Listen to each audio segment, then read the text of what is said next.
सुनार के बारे में आरफ रूमी ने लिखा है कि वो ना उसने बे औलाद था तो उसने एक बच्चा लेके पाल लिया। तो बच्चा उसको बाप कहता था, उसकी बीवी को माँ कहता था। उन्होंने ले पालिक बच्चा था और ये लोग जिनकी औलाद नहीं होती तरस जाते हैं, कई दफे तरसे हुए लोग थे। बच्चे को ले लिया, पाला। वो बच्चे ने भी हद कर दी फर्मा बरदारी की। अब वो जवान हो गया और बड़ा खूबसूरत जवान हुआ। वो सुनार कहता है कि सारी जिंदगी मैंने सफाई में नेकी में गुजार दी। एक दिन दुकान के पे एक औरत आई तो वो कहने लगी ये चूड़ियां मुझे खुद से आप पहना दें।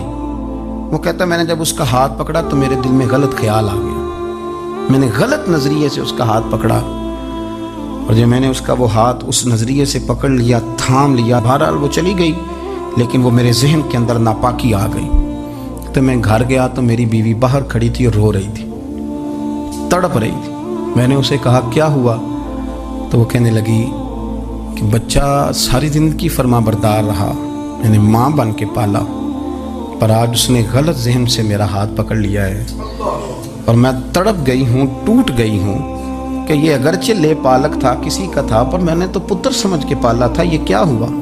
वो कहता मेरी चीख निकल गई। तो मैंने उसे कहा कि ये उसकी गलती नहीं, ये मेरी गलती है। मैंने बाहर आज नज़र गंदी की है तो रब ने मुझे सज़ा दी, ये मुझे सज़ा मिली है।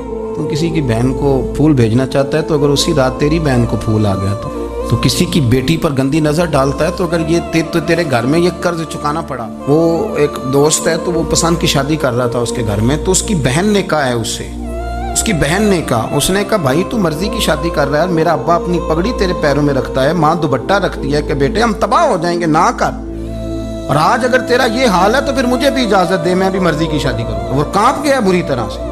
वो कहता है ये तू क्या करी? उसने कहा तू तेरे लिए अगर ये जायज है तो मेरे लिए कैसे मना हो गया? तो ये कोई मुहज्जब कौमें नहीं जो ऐसे करती हैं, ये कोई तालीम याफ्ता होने की या गोरा चिट्टा होने की अलामत है। क्या आप किसी को फूल भेजेंगे? शर्म नहीं आती? मुहज्जब कौम और शरीफ लोग कौन होते हैं? मेरे नबी करीम अलैहिस्सलाम ने फरमाया अल हयाउ मिनल ईमान, हया तो ईमान का हिस्सा है। अगर तेरी नजर ज्यादा झुकी हुई है तो ज्यादा हया वाला है। इसलिए ये कोई गंदमान किसी जगह भी किसी शख्स को करने की इजाजत नहीं, वरना याद रखें इसलिए कि जब आपके घर में बहू बेटियां हैं, बहनें हैं, फिर भी आप ये ज़ौक़ बनाएं तो फिर पता नहीं क्या सोचती है दुनिया, कहाँ रुकेंगे। इसलिए ये सारी रसूमात उन लोगों की हैं जो बेहयाई को प्रमोट करते हैं और फिर तरह तरह के वायरस उनकी ज़िंदगियों में आते हैं, फिर उनकी लाशों से ताफुन निकलता है, ताफुन, और फिर ये हाल होता है कि वो दफनाने के नहीं जलाए जाने के काबिल हो। अल्लाह से डरे, अल्लाह हमारे हाल पे रहम फरमाए। इसलिए कोई ऐसी गलत हरकत नहीं करें, बच्चों पर नजर रखें। अल्लाह हमें समझ